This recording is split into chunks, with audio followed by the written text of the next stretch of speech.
I have to ask you this, and I've been critical of you as well. You know, it's unfortunate, right? You're highly respected, universally respected in the country. Come on. No, but you are, because in an industry where people, you know, like some people, hate someone, you know, broadcasters in the main divide opinion, I think. Anyway, you're universally respected. And yet, in any conversation I have where your name comes up, it always ends up with your salary. Now. Yeah. Unfortunately. Yeah. And how do you feel about that? And well, I feel uncomfortable about it, but I mean, the world has transformed, and I have taken 3 cuts at this point, everything that was asked.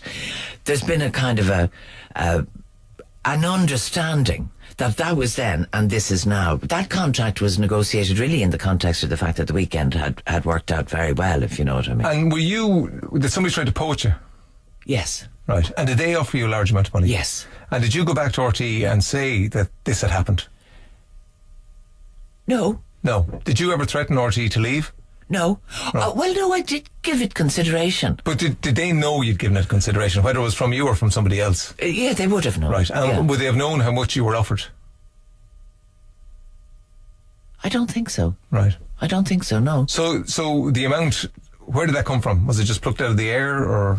Well, I have a person that negotiates for me, you know. Yeah. So they probably would have went into RTE and said, Marion has been offered X amount, and that if you want to keep her. I'm not sure. Right. I'm actually not sure. Can you see why people?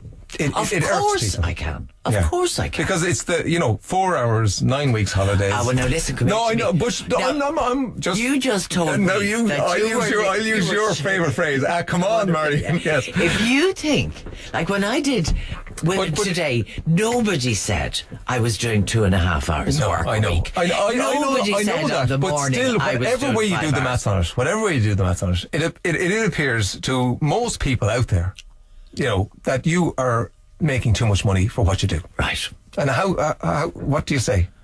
Because I think it's important, because as I say, people universally respect you, you know, and it's important that your voice is heard. Yeah.